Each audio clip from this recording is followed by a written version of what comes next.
In this video, we will be looking at how to begin the Clever Data Validation setup process. This is a very simple process, and by running the configuration, it's actually going to pre-populate some data validation templates that we can then start to build upon and create our own personalized data validation templates. So the first step is to go to the search function, which can be found in the top right hand corner.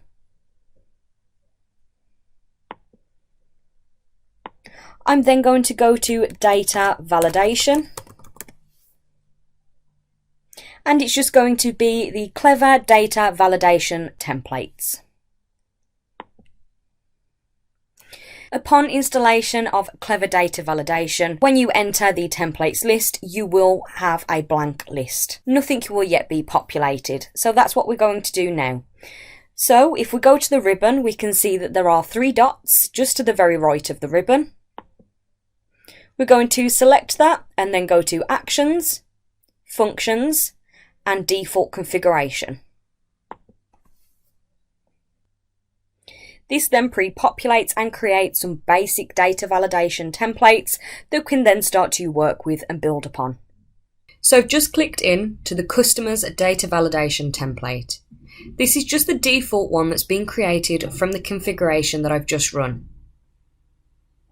So let's take a look at what it does. First, we have the code and description. If you do plan on changing this template for it to be more specific to a different type of customer, you can update those fields. Next is the table number. Now, if you're unsure as to what table number you need to use, you can just select from full list and then search for the appropriate table. So here you can see it's using table 18 or the customer table. Once the table number field is populated, the table caption will be 2. Next, let's take a look at validate condition. Now here we can start to say on which customer records we wish to filter down to. So if we select the 3 dots, we can start to place our filters in here. First off, the field number. Do we perhaps only want to pick up customers that are not blocked? Let's do that. So in the field number, I'm just going to select the 3 dots. Then I'm going to just search for blocked. And it's going to be number 39. And then I need to enter in a value. So I want the blocked field to be blank in order for it to pick up on this data validation template. So I'm just going to use the blank filter expression. Now I'm going to just close that filter. And you can see that the validate condition field has now been updated for us. Next, you'll see that there's an enabled flag. Please note that the data validation template can only be run once it's been enabled. Then we have a block record on failed validation. This is only relevant for records that can be blocked. For example, customers, vendors, and items. It will not work on things like documents, for example, sales and purchase documents, as they can't be blocked. If I do select that option, it will mean that any records that fail the validation will be automatically blocked.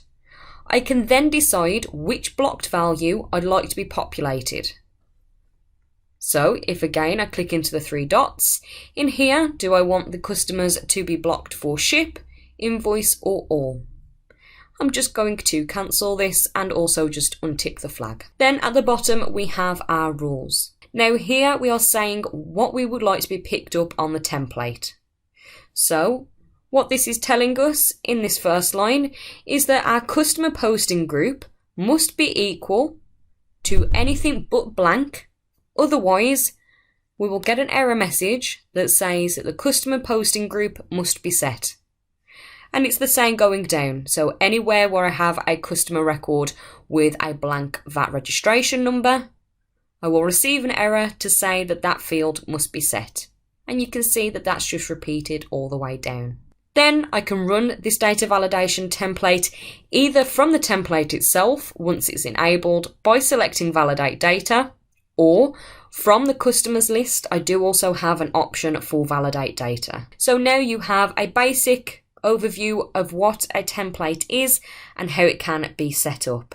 It's really helpful to use the data validation templates as a bit of a guide. So if you did want to create any new ones, you can just copy the existing setup that's there and then mold it to suit your own preferences.